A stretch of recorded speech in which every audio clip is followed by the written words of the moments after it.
Hello everyone, स्वागत है आप सभी का आपके अपने यूट्यूब चैनल में। आज 6 अगस्त 2025 को इलेक्ट्रीशियन थ्योरी का फर्स्ट ईयर का सीबीटी एग्ज़ाम क्वेश्चन पेपर लेकर आया हूं। ओरिजिनल क्वेश्चन पेपर है और आने वाले दिनों में जिनका भी इलेक्ट्रीशियन फर्स्ट ईयर का एग्ज़ाम है, आपके शिफ्ट में बिल्कुल ऐसा पेपर पूछा जाएगा इलेक्ट्रीशियन थ्योरी का। तो पूरा पेपर ज़रूर देखना और इस पेपर का सारा प्रश्न आपको याद करना है, एक भी क्वेश्चन को स्किप नहीं करना है, क्योंकि आपके शिफ्ट में ये सारे प्रश्न रिपीट किया जाएगा। शिफ्ट टू शिफ्ट जैसे जैसे एग्ज़ाम बढ़ रहा है आपका आईटीआई फर्स्ट ईयर का, हम देख रहे हैं कि हर शिफ्ट में पिछले वाले शिफ्टों के क्वेश्चन रिपीट हो रहे हैं। इसलिए पूरा पेपर याद कर लो, यही पेपर आपके शिफ्ट में भी पूछा जाएगा। तो चलिए स्टार्ट करते हैं आज का पेपर। तो देखिए फ्रेंड्स, फर्स्ट ईयर इलेक्ट्रीशियन का क्वेश्चन पेपर आपके स्क्रीन पे आ गया है। उससे पहले वीडियो को जिन्होंने भी लाइक नहीं किया है तो सभी एक बार वीडियो को लाइक कर दो और ज़्यादा से ज़्यादा ज़रूर शेयर करना। जितने भी दोस्त हैं फर्स्ट ईयर इलेक्ट्रीशियन के, सभी की मदद करने के लिए इस पेपर को सभी दोस्तों के साथ में शेयर करना, सभी ग्रुप में इसको शेयर कीजिएगा। पहला क्वेश्चन पूछ रहा है, what is the name of the safety sign. फटाफट से आंसर बताऊंगा, नोट डाउन कर लीजिएगा सारे आंसर बाद में रिवीजन करने के लिए। इस सुरक्षा चिन्ह का नाम क्या है। ये जो स्क्रीन पे आपको सुरक्षा चिन्ह दिखाई दे रहा है ना, इसको बोलते हैं मैंडेटरी साइन, आवश्यक चिन्ह है, इसको कहा जाता है। बी नंबर ऑप्शन यहाँ पे राइट आंसर होगा। अगला क्वेश्चन पूछा गया है, मौजूदा अर्थ संयोजनों में अर्थ प्रतिरोध मूल्य को कम करने का कौन सा तरीका है। Which way to reduce earth resistance value in exciting earth. तो ये आपका हो जाएगा दोस्तों, अर्थ पीट हमेशा गिला स्थिति में रखना, keeping wait condition in earth Pitt's always. देखिए इस प्रकार से हम मौजूदा अर्थ संयोजनों में अर्थ प्रतिरोध मूल्य को कम करने का ये तरीका अपनाते हैं, जिसमें हम अर्थ पीट हमेशा गीला स्थिति में रखते हैं। तो डी नंबर ऑप्शन इस क्वेश्चन का राइट आंसर होगा। पूरा पेपर देखिएगा, एक भी क्वेश्चन को छोड़ना नहीं है, क्योंकि आपके शिफ्ट में इलेक्ट्रीशियन फर्स्ट ईयर का ये सारे क्वेश्चन पूछा जाएगा, रिपीट होगा ये सारे क्वेश्चन, तो पूरा वीडियो देखना ध्यान से। तीसरा नंबर क्वेश्चन पूछा है, एक एकीकृत उपकरण कौन सा है। देखिए which is an integrating instrument. Integrating instrument हो जाएगा एनर्जी मीटर, जो ऊर्जा मीटर होता है ना, वो एक इंटीग्रेटिंग इंस्ट्रूमेंट में आता है। ए नंबर ऑप्शन इस क्वेश्चन का राइट आंसर होगा। अगला क्वेश्चन पूछा है, पोर्टेबल उपकरण को संचालित करने के लिए कौन से सहायक उपकरण का उपयोग किया जाता है। Which accessories are use to operate a portable appliance. इसके लिए आउटलेट एसेसरीज, आउटलेट सामान का यूज़ करते हैं हम। Correct answer option number B होगा इस क्वेश्चन का। नेक्स्ट यहाँ पे क्वेश्चन पूछा गया है आपसे, कौन सा परीक्षण यूजी केबल में दोषों का पता लगाने का काम करता है। Which test locate the faults in UG cable. UG cable में दोष का पता लगाने का काम लूप टेस्ट के द्वारा किया जाता है। करेक्ट आंसर हो जाएगा ऑप्शन नंबर ए इस क्वेश्चन में। नेक्स्ट यहाँ पे क्वेश्चन पूछा है, ट्रांसफार्मर में शीतलन विधि का क्या नाम है।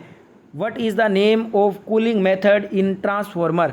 ऑयल नेचुरल कूलिंग विधि, तेल प्राकृतिक शीतलन विधि ट्रांसफार्मर में शीतलन विधि का नाम होती है। बी नंबर ऑप्शन यहाँ पे आपका राइट आंसर हो जाएगा। नेक्स्ट यहाँ पे क्वेश्चन पूछा है, यूजी केबल में फेज कंडक्टर की तुलना में न्यूट्रल कंडक्टर का आकार क्या होता है। What is the size of neutral conductor compare to phase conductor in UG cable. तो ये होता है फेज चालक से आधा, half size of phase conductor. B number option यहाँ पे राइट आंसर हो जाएगा। नेक्स्ट यहाँ पे क्वेश्चन देखिएगा, अगला क्वेश्चन पूछा है, चल कुंडली उपकरण में डैम्पिंग बल क्यों आवश्यक होता है।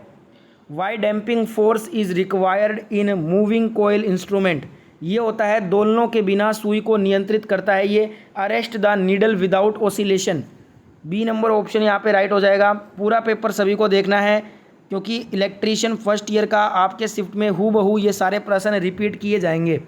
तो पूरा पेपर देखिएगा और सारे प्रश्न याद कर लेना। नेक्स्ट यहाँ पे क्वेश्चन पूछा है, एसी समानांतर परिपथ में प्रेरकत्व का पारस्परिक क्या होता है। तो ये होता है सस्पेटेंस, सस्पेटेंस होता है। Correct answer option number B हो जाएगा इस क्वेश्चन का। अगला क्वेश्चन यहाँ पे पूछा गया है, what is the name of tool. ये कौन सा टूल है। ये जो आप स्क्रीन पे देख रहे हैं, इस टूल का नाम बताना है। इसको इनसाइड कैलिपर, आंतरिक कैलिपर कहा जाता है। Correct answer option number B हो जाएगा। नेक्स्ट यहाँ पे क्वेश्चन पूछा गया है, विशिष्ट प्रतिरोध की एसआई इकाई क्या होती है। What is the SI unit of specific resistance. ये होती है ओम मीटर। ए नंबर ऑप्शन यहाँ पे राइट आंसर होगा। अगला क्वेश्चन पूछा है सर्विसिंग और मरम्मत कार्य के लिए किस सोल्डरिंग विधि का उपयोग किया जाता है। Which soldering method is used for servicing and repairing work. इसके लिए हम सोल्डरिंग गन के साथ सोल्डरिंग करते हैं। डी नंबर ऑप्शन यहाँ पे हमारा करेक्ट आंसर होगा। अगला क्वेश्चन पूछा गया है what is the name of BIS wiring symbol. BIS wiring प्रतीक का नाम बताना है। ये जो BIS का वायरिंग प्रतीक है ना, ये आपका इंटरमीडिएट स्विच का है। किसका प्रतीक है ये? इंटरमीडिएट स्विच का। ए नंबर ऑप्शन करेक्ट आंसर होगा। अगला क्वेश्चन पूछा है श्रेणी परिपथ में खुले हुए प्रतिरोध पर क्या प्रभाव पड़ता है। What is the effect on opened register in series circuit. Totally supply voltage will appear across the opened register. खुले प्रतिरोध के दोनों ओर कुल आपूर्ति वोल्टेज दिखेगा। ये श्रेणी परिपथ में जब प्रतिरोध खुला होता है तो उसका प्रभाव होता है। राइट आंसर क्या हो जाएगा? ऑप्शन नंबर ए यहाँ पे आपका करेक्ट आंसर हो जाएगा। ठीक है, अगला क्वेश्चन कर लेते हैं। नेक्स्ट क्वेश्चन पूछा है क्रिम्पिंग से क्या फ़ायदा होता है। What is the advantage of crimping. Crimping का फ़ायदा ये है कि अवॉइड लूज कनेक्शन, ये ढीले कनेक्शन को टालने का काम करता है। डी नंबर ऑप्शन यहाँ पे आपका करेक्ट आंसर हो जाएगा। अगला क्वेश्चन पूछ रहा है कौन सा विद्युत प्रभाव से एकल चरण ऊर्जा मीटर काम करता है। तो ये प्रेरण प्रभाव इंडक्शन इफेक्ट से करता है। सी नंबर ऑप्शन यहाँ पे राइट आंसर होगा। नेक्स्ट यहाँ पे क्वेश्चन पूछा है कौन सा उपकरण बैटरी में वोल्टेज की चार्जिंग स्थिति की जांच करता है। तो ये करता है आपका उच्च दर निरावेशन tester, high rate discharge tester करता है ये काम। डी नंबर ऑप्शन यहाँ पे राइट आंसर होगा। नेक्स्ट क्वेश्चन पूछा है what is the name of symbol used in wiring circuit. ये जो वायरिंग सर्किट में सिंबल लगा हुआ है ना, इसको क्या बोलते हैं? तो इसको बोलते हैं अपने प्लग और सॉकेट। क्या बोलते हैं? प्लग और सॉकेट कहते हैं। बी नंबर ऑप्शन यहाँ पे राइट आंसर होगा। नेक्स्ट क्वेश्चन है ECC का फुल फॉर्म अर्थ कंटिन्यूटी कंडक्टर ECC का फुल फॉर्म होता है। सी नंबर ऑप्शन यहाँ पे करेक्ट आंसर हो जाएगा। वीडियो को सभी के सभी एक बार वीडियो को लाइक कर दीजिए। जिन्होंने भी लाइक नहीं किया है तो एक साथ वीडियो को लाइक करो।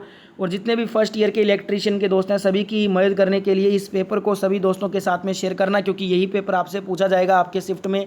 तो इस पेपर को सभी ग्रुप में शेयर करना है। अगला क्वेश्चन यहाँ पे पूछा है इलेक्ट्रोलाइसिस के दौरान कौन सा भाग इलेक्ट्रॉन को खो देता है। Which part is losing electron during electrolysis. Electrolysis के दौरान एनोड वाला भाग जो है वो इलेक्ट्रॉन खो देता है। डी नंबर ऑप्शन यहाँ पे करेक्ट आंसर होगा। अगला क्वेश्चन पूछा गया है पराचुंबकीय पदार्थ कौन सा है। Which is the diamagnetic substance. Water जल जो होता है ये पराचुंबकीय पदार्थ में आता है। ए नंबर ऑप्शन यहाँ पे राइट आंसर हो जाएगा।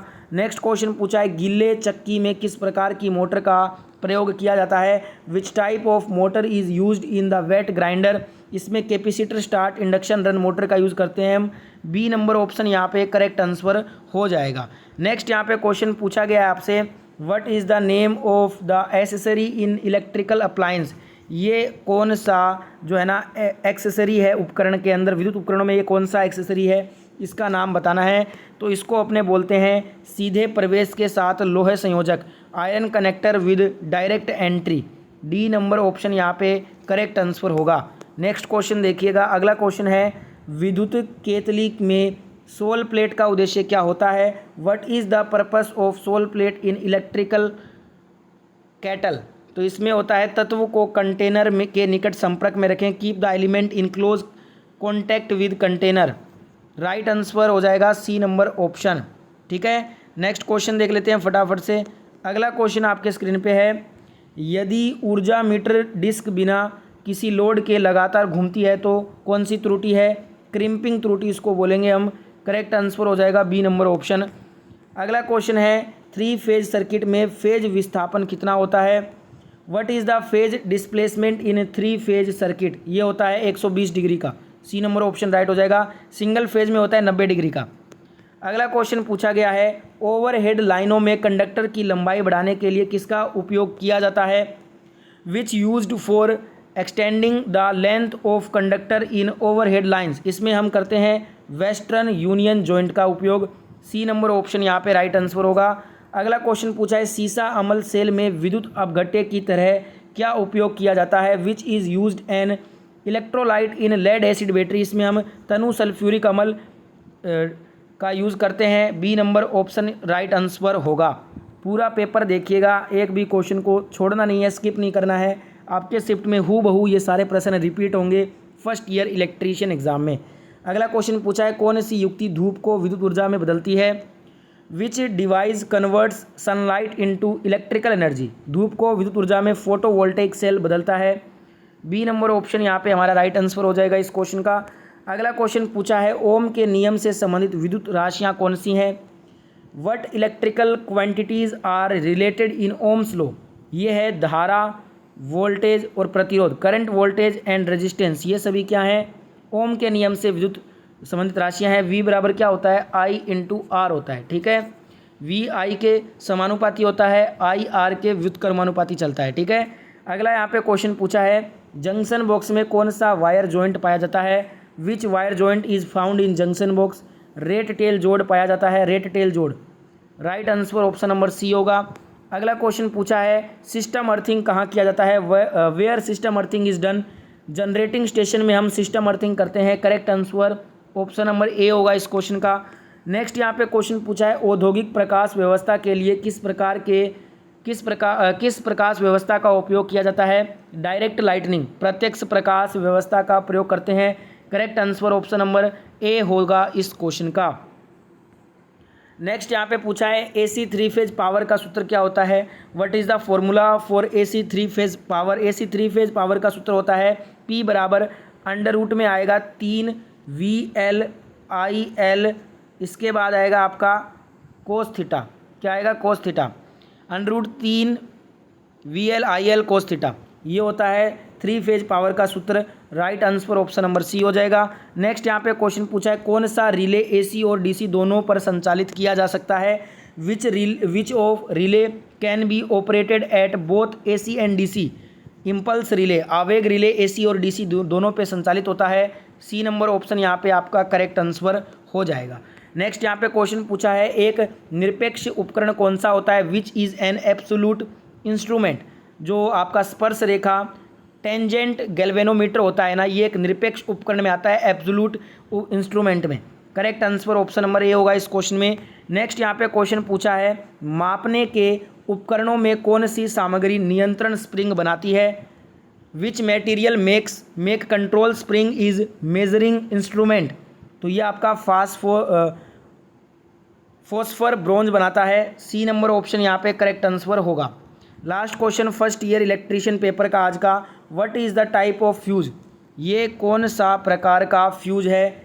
ये आपने चित्र देख लिया है, आपको बताना है ये कौन सा प्रकार का फ्यूज है। तो ये हाई रैप्चरिंग कैपेसिटी फ्यूज है, हाई रैप्चरिंग क्षमता वाला फ्यूज। ए नंबर ऑप्शन यहाँ पे करेक्ट आंसर होगा। तो ये था ITI फर्स्ट ईयर इलेक्ट्रीशियन का क्वेश्चन पेपर। ये वीडियो आपको बार बार देखना है, जिनका भी आने वाले दिनों में एग्ज़ाम है, ये वीडियो बार बार देखिएगा जब तक ये सारे प्रश्न आपको याद न हो जाएं, क्योंकि ये सारे प्रश्न आपके शिफ्ट में रिपीट करके फिर से पूछे जाएंगे। तो पूरा वीडियो ज़रूर देखना, बार बार रिपीट मोड पे। वीडियो को लाइक और शेयर कर दीजिएगा। रोज़ाना ITI की वीडियो देखने के लिए चैनल को सब्सक्राइब करके नोटिफिकेशन को ऑन कर लीजिए।